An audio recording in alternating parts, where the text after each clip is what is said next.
Alright, everyone, and welcome back to the adventures of the Monk and the Monarch. As usual, you have me, the Monarch, and my co host, Mildra the Monk. Hello. So, today we're going to talk about something that's been around for a very long time, and a little step away from the typical anime focused discussions fan hacks. Now, I'm pretty sure these have existed since video gaming has become a thing. In one form or another, most certainly. For just a quick example of how ingrained this seems to be, the earliest known home console, the Magnavox, I think I'm saying that right. They wouldn't. It's not that they like hack into the console itself. It was way too simple for that. But you can find stories from just like Reddit and other places where people would say. Well, I should quickly explain how the Magnavox works. You basically set a game, then you set a thing over your TV screen with like little holes and slots in it, Mhm. and that determined how you'd play the game. People would mix and match those TV screen covers and come up with different games you could do. Yeah. People There's just like messing with their games. In a roundabout way, I'd say one of the most successful fan hacks in history would be Miss Pac-Man. Uh, that was originally a bit more unauthorized than intended, made by a couple of people who decided to screw around with Pac-Man, and then Midway snapped them up, and the rest was history. Yeah. Uh, Obviously, when we're talking about the early days, where the line between fan hack and otherwise gets a little bit tricky, Yeah. as these things do whenever you're looking at the early history of anything. Oh yeah. I mean, music wise, that's why you have a lot. That's why you have a lot of debate about whether, say, AC/DC counts as rock or as metal. Yeah. Like the example I gave, I don't know if anyone would actually call that a fan hack, but the spirit's there. So The same thing that leads to people fan hacking led to people just swapping around TV covers. I would say the intent is still there because Yeah. I think it's important to define what fan hack means, and I'd say it would be a an extensive modification by enthusiasts to either make a whole different experience or make a unique experience. Um, and in that regard, as it does seem a bit primitive in comparison, but then again, the Magnavox was also very primitive in comparison. I mean, that predated Pong. So, Mhm. yes. And keep in mind that was around the time when a lot of people still believed that this whole video game thing was going to be a passing fad. Oh, they have little faith.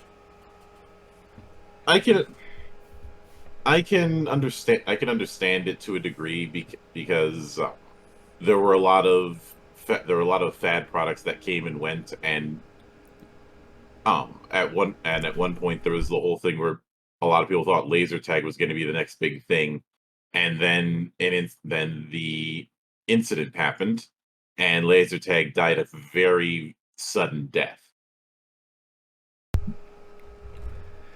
It's also crazy when you realize just how prevalent really old fan hacks were. Like 1980, a game released in various areas called Tank, which itself was a fan hack of an NES game.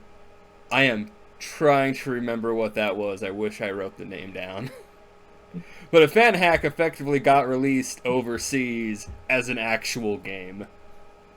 Yeah, there there was also the now this has never been confirmed to my knowledge, but there had always been that long-standing rumor that um id Software had handed Wisdom Tree the source code to and they which they used to make Super Noah's Ark 3D.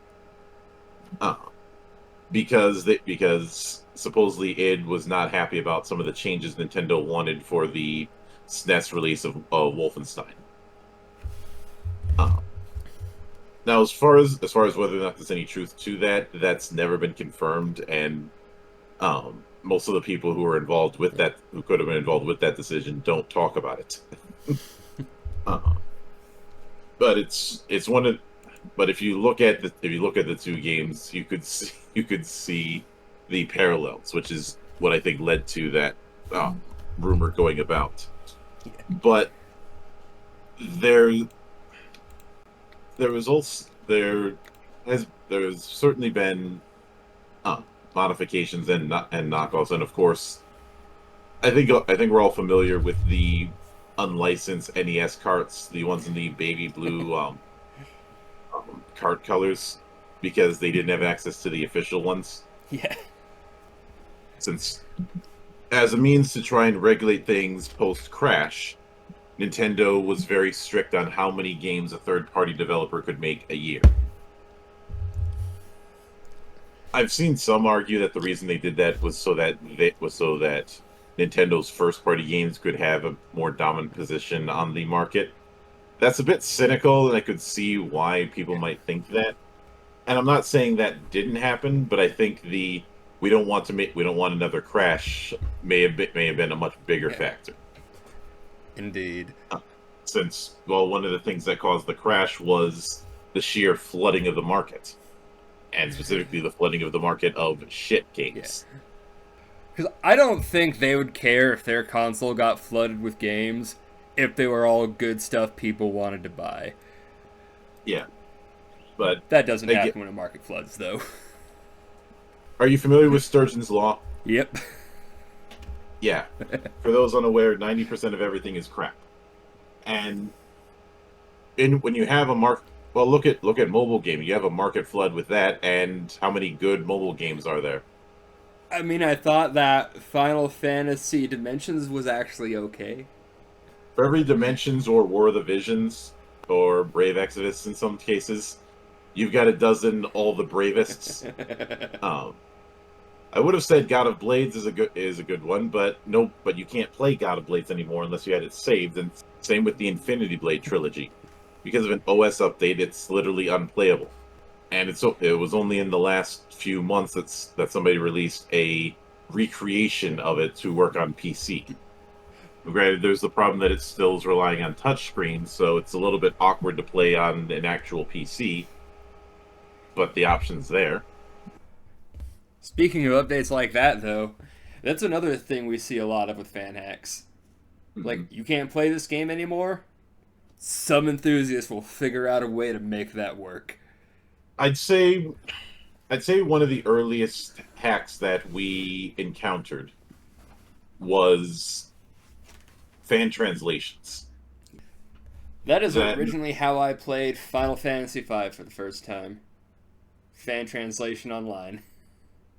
in my case too, but the point still stands. It was also how people up until very recently had played Live Alive because it never came stateside, so the only way to play it was through translations. And for a good chunk of the Front Mission series, that's the only way I can play the majority of the games that have come out, because being a Front Mission fan sucks at times. Didn't we only get like two of them for the longest time? Pretty much. For years upon years, the sole primary Front Mission game we got was 3 back on the PS1. Then 4 on the PS2, and then nothing until Evolved, and the world wishes we didn't get Evolved. And then it got made worse with Left Alive, and there's a bunch of other games that never came stateside. I'm trying to remember if Front Mission Gun Hazard ever came stateside, because I only played that emulated years after the fact. I don't believe so. That said, I've never really followed front missions, so I've only got a cursory knowledge of that one. But I think that's one that never came out. Yeah, Now, also, don't get me wrong, some of the early days of the fan translations were rough. I remember the fan translation for Final Fantasy IV because we know Four's version, for a variety of reasons, got kind of gimped here in the States. Yeah, we've Yeah, talked about the Woosley effect and yeah, how in some cases he gets more shit than he deserves. yes. That said, the original fan translation of Four, for some reason, they inserted so much swearing into that game. Like this does not feel right. Even if I didn't speak Japanese, I'm like this is clearly not right for this game. Early days of fan translations were on the rough side. Now they did get better as years came. We got guys like Tomato doing the Mother 3 translation, which came out fantastic. And a variety of other guys like Gideon Z. Yeah, But that's kind of and the point, though, is you got so many people working on this stuff now, you actually have other quality translators to compete with. it also means that in the process, a lot of the white whales that I've had for the longest time have been taken care of in one form or another. Yeah. Another great thing you'll see a lot of with some of these or not so much the fan translations, but just fan hacks, is a lot of those old Super Nintendo games or PS2, PS1, they never get updates. So while overall you had to release games less buggy than you maybe expected to today, it did not mean there were not a lot of less than favorable bugs that people have gone back and fixed. For a game like Lufia 2, I love the game. Very low chance it's ever going to get a re-release or update. There's an entire map on that game in the original release. The whole screen's just bugged. Like, you literally can't make out where anything is. That's a very frustrating area to get into. It's like 30 seconds to walk from the beginning of the room to the dual blade if it wasn't bugged. That's a good 10-15 minutes to navigate that room. You can now play the game with that fixed, and you can actually see how that scene is supposed to look. Obviously, when it comes to this sort of thing, then you have the unique forms of copy protection that some old games had. I think one of the more infamous examples is Earthbound slash Mother 2 for the pedantic among us. It becomes ridiculously hard and then unplayable because the rug gets pulled under you right at the end. I never felt the difficulty jumped up that badly. I mean, that last dungeon's a lot harder, but It unintentionally became desirable for people to challenge themselves playing that version when it was supposed to be making it too hard to play. I will say, weirdly enough, I think Earthbound is one of the games on the Super Nintendo that seems to have received the most types of hacks. Like, there's so many like rebuilds of the game to tweak change the story around. So many fixes or just balancing patches, retranslation patches. Yeah, I can't deny that. Like, I know there's games with more, but especially considering Earthbound wasn't exactly a success at release here, it's nice to know that a lot of communities have like just ramped that up so a lot more people know about it. In part through the patches, in part through word of mouth. I'm thinking back. I think the first time like any kind of fan hack really became known to like a larger audience probably started around the Doom hacking scenes. Like, obviously not where hacking started in general, but I think that's where it kind of started to take off. Let's keep in mind that the early generations were a lot of people who had technical savvy and were messing around with were a Yes. bunch of code monkeys Yeah. essentially. That kind of attitude never went away, which is why once you started seeing more PC games coming around, it was inevitable that you'd start to see a bunch of modding going about. A lot of times, people just wanting to flex what they could do. It's one of those things, once it started, it just kept slowly getting bigger and bigger and bigger. I don't Mhm. know if it's ever stopped expanding. No, despite some companies' attempts to try and stop it, looking at you, Nintendo. Like if you want people to stop playing modifications, then actually satisfy the customer's needs. Okay, I'll be real here. They could satisfy every single need the customers think they have and several they predict, and modders are still going to come up with new stuff people are going to want to play. Trying to stop fan hacks, it's never going to work. Let's consider how that whole Metroid 2 remake turned out for them. I mean, yes, we eventually got that due to Mercury Steam, who were a good choice for a studio. You dig around, you can still find places where it's being hosted. I suppose one recent example of something that got shut down, but you can still find it, would be that attempt at doing a an enhanced remake of Golden Axe that I guess Sega shut down because it was doing Golden Axe better than done Golden Axe in the last 20 years. That's not that hard of a bar to jump over, to be honest. But yeah. Well, when you have to jump over Beast Rider, But no, though, out of curiosity, how often have you actually found yourself playing like actual like full hack rebuilds of like Super Nintendo games, or really any games, really? for a while, not many. I think what helped when it came to expanding on Super Nintendo hardware was one, getting better emulation systems, and two, and this is the more important thing, the rise of the randomization speedrun communities, especially for games like Legend of Zelda. I don't follow it as much as I used to, but I was very big on the randomizer runs, and obviously they got popular enough that official randomizer add-ons were put into certain games. A big example of that would be Bloodstained. It wasn't able to do full randomization because of technical limitations, but it was able to get close. That is another one of the big things I've loved about the fan hacks is you see certain ones get popular, certain styles get popular, and then you have the actual people making the original game like, oh wow, we can. These are things people actually want. Let's do something with this in a more official capacity. So it kind of So helps to basically make games better overall, I think. you had a whole lot of variation, and obviously looking at say Doom mods, you have a lot of shining examples of the concept because of how easy it is for Doom to be run on anything. We're all familiar with the "It runs Doom" meme, one of the earliest memes in that regard. People just finding those ridiculous things to run Doom in. It's harder to find some kind of a computer based program thing that people have not found a way to run Doom on. Hmm. I'm pretty sure people have had that running on digital watches. Yes, I can confirm that. Hell, I've seen a primitive version run on T83s when I was in high school.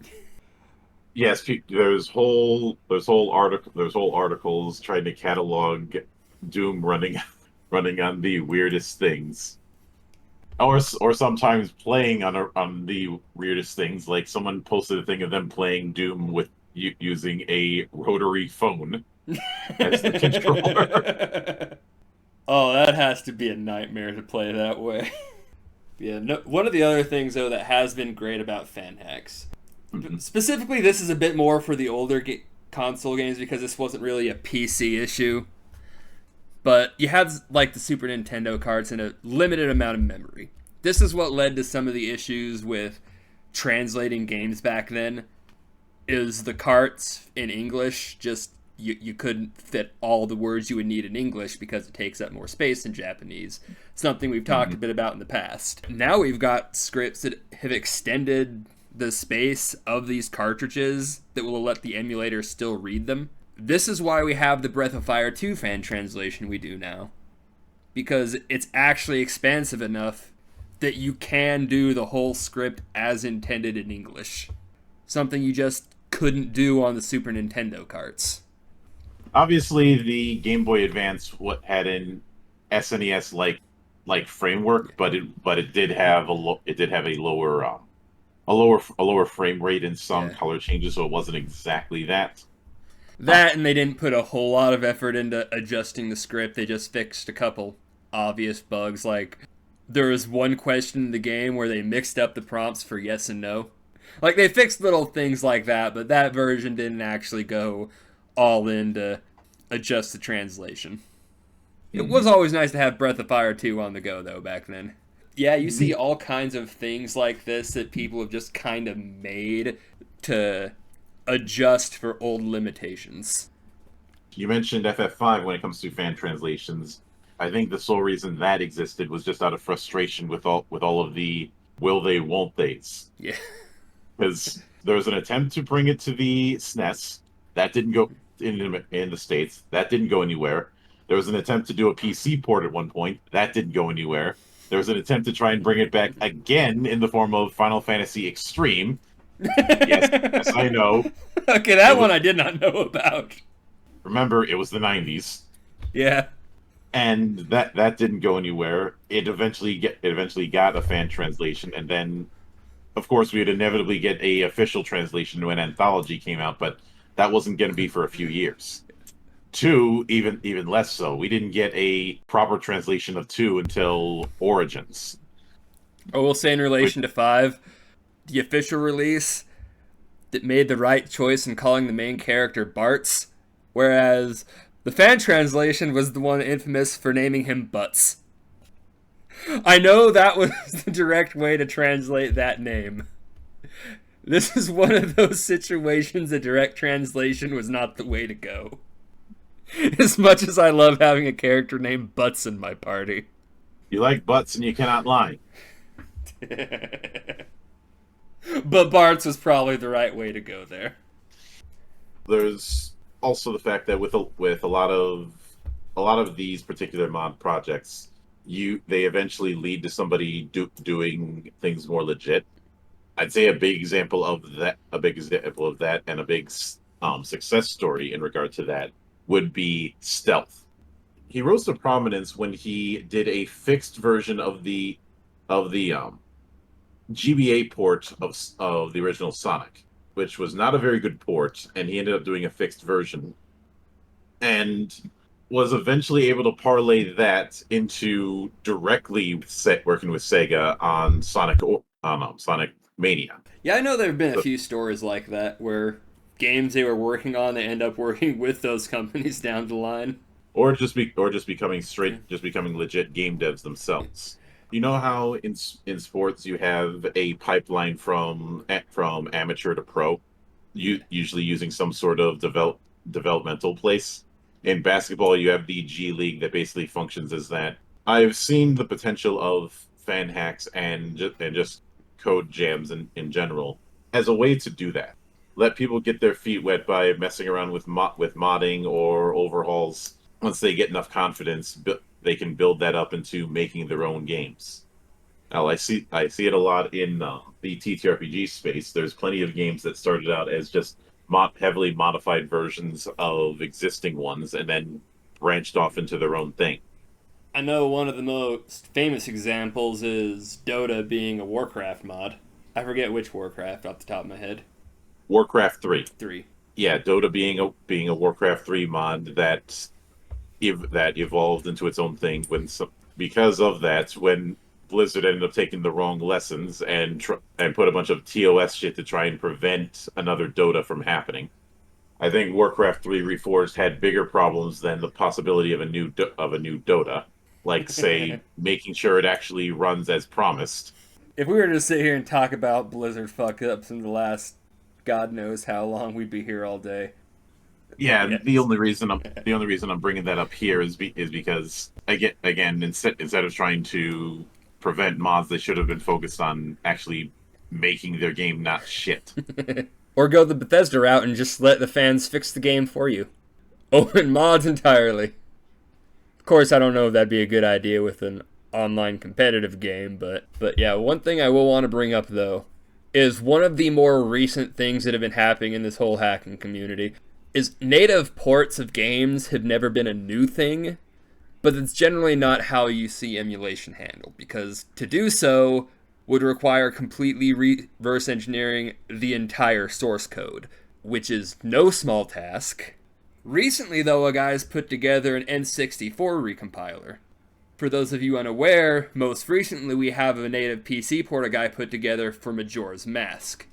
This was largely done because of N64 Recompiler, which automates huge portions of reverse engineering that source code. This is big for anyone who's followed N64 emulation for a while now. It has not been great. It's behind even PS1 emulation. It's way behind things like Super Nintendo emulation, or everything that came out after, like your PS3s, even 4s. It's behind on emulation compared to those. For some reason, the 64 is just really hard to get down. Being able to put these games through the recompiler, though, that may be the solution a lot of people have been looking for. N64 emulation has had its issues for the longest time. The two hardest nuts to crack have been that and pretty much any game that used the Super FX chip back in the day. I mean, granted, only a small handful of games used it, but it has created issues. I know it's only been somewhat recently people finally started getting down the PS3 emulation just because you're trying to ask a computer processor to emulate an entirely different type of processor, which is its own bag of worms to deal with. I know a lot of people are sick of ports, remakes, and the like. I cut a bit of slack when it comes to ports slash remakes of old PC games because trying to play some of them on modern hardware is tricky. Oh yeah, even it's not that old compared to some of what you're talking about, but Fallout New Vegas, it's without mods, it's a crapshoot if a modern PC is going to be able to run it or not. Now, granted, some of that is due to the creation engine being fucking jank. Yeah, but like my PC, it's a very good PC right now. Like I could run Cyberpunk at optimum settings. But I could you can't play run New Crisis? Vegas. I don't know if I could run a Crisis or not. I've not checked. Like I'm starting to get to where I can't run everything at optimal settings anymore. But the point in case, I could run that, but I can't run New Vegas unmodded. And And like I Bethesda said, show no signs of fixing that. I honestly think Bethesda despises the fact that they got outshone by a contract studio essentially Yeah. because they have done everything in their power to bury New Vegas, and the fact that it's so beloved, I think, really pisses them off. Especially newcomers coming in and making better use of their engine than they did. Not that that's hard, although it has been brought to my attention that a bunch of modders for Starfield dropped out of modding Starfield because they were like, this thing is unsalvageable. See, that's the big thing. Like, you can mod a game with a solid core and bad execution to be good. I don't think you can fix a game that just had a shit core to begin with. Like, Oh, I really think the modding community has been what's kept Bethesda alive all these years. for the longest time it was. Then Starfield happened. With the way that it tries to have memory of everything, it makes Starfield a case where it's something it is just not designed for. Because it's very clearly not designed for that.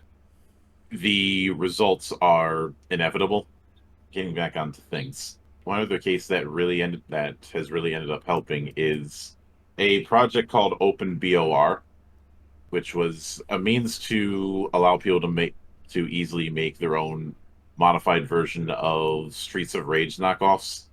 Kind of the equivalent of say GZ Doom. And consider how many really good old school shooters we're getting these days that are running on GZ Doom. Even Sulaco, which you look at Sulaco and you think, wait, this is running on a Doom engine, and yeah, it is. They said you get enough of these people, you can find all kinds of crazy stuff you can do with things that are seemingly outdated and people thought were overused. Like again, That sort of DIY subculture has just been a part of the scene even before video games were a thing. When video games became a thing, it just was a natural evolution. Even outside of the video game space, you have cases where people are doing customization on their own cars, for instance, especially when the muscle car culture started to really show up. obviously the whole thing of of sampling in music. So this idea of customization and personalization is nothing new, and I firmly believe that fan hacks are just a newer incarnation of the concept. It's just Um, a thing people want to do. They want to take things, they want to mess with things, see just how far they can take some. Now, that said, we've gotten into like only a few specific things. Because if we got into every weird specific advancement or project in fan hacking, the show would never end. yeah, and even I'm pretty sure when we're done with this, we'll end up finding new affairs. Like, I'm sure between me and you, we probably don't know half of the stuff going on. Mhm. People who dedicate themselves to following this stuff probably, at best, probably know about half of it. At best, and that's Yeah. being generous on our part. It's a scene I've loved since I found out about it. I'll still keep an eye on it just to find out if there's any new old RPGs I missed that are getting translated into English for the first time. I think they Mhm. finally covered almost all of the Super Nintendo RPGs. There may only be a couple missing at this point. What's going to be what the frontier that I'm seeing that we're likely going to be seeing more of, and this is me pulling a Negrodamus again, is filling in a bunch of missing gaps from the Saturn. If We've we could heard, get Brave Battle Fantasy released on Steam in the last few years, I think we're going to get to a lot of the Sega Saturn stuff. That actually is one I will talk about real quick is Brave Battle Saga. Because the fact this got released is insane. What that game was, it was a knockoff Breath of Fire game that was originally released in China, and only China. Somehow, 2 years ago, that got an official release here in the States on Steam. All because some group that happened to come across it had a fan translation of it years and years ago.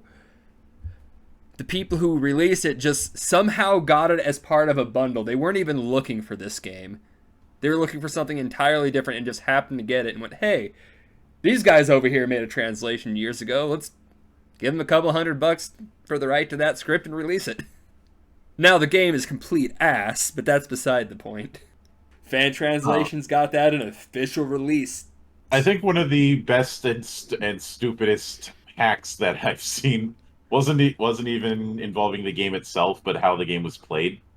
And that was the person who found a way to have this elaborate simulated tank setup for World of Tanks to mimic the game being played by a essentially a tank crew using 2 liter soda bottles to act as shells that have to be loaded and ejected.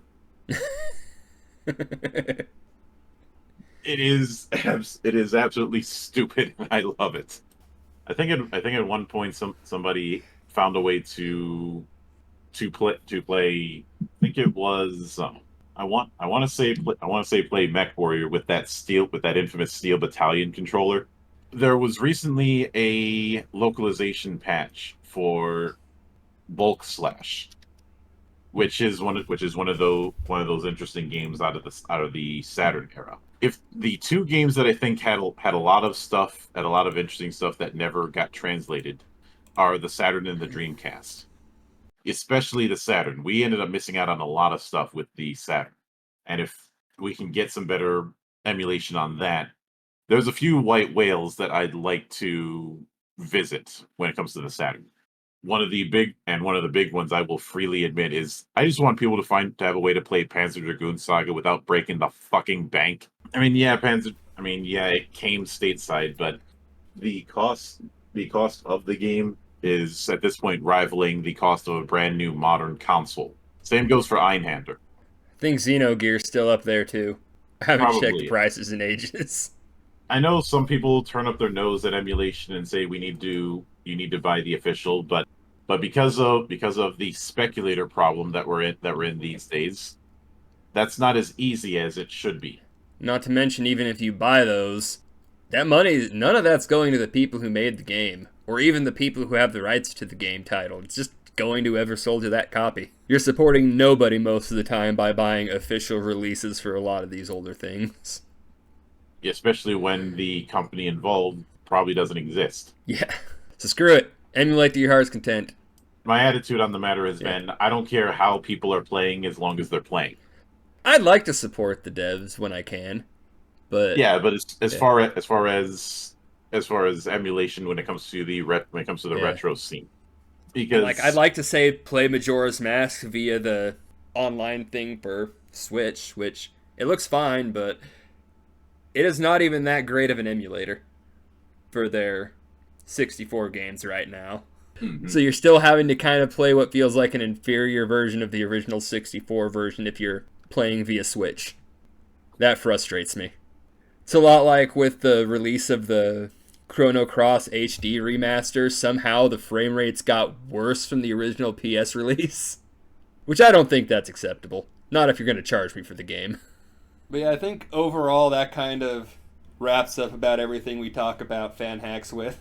Yeah, I would certainly say so. So yeah, just my overall thoughts on it. I love a lot of the ones that remove censorship from a lot of those older games, giving us access to games we never played, and really just a lot of the great fun things you see them do with modern games, like your full ROM hacks, all the weird patches you can do. I look forward to seeing what kind of great things and nonsense they come up with in the future. Alright, so yeah, this is going to be a little shorter episode than normal, but... Mm-hmm. And we'll see you all come next month. Bye!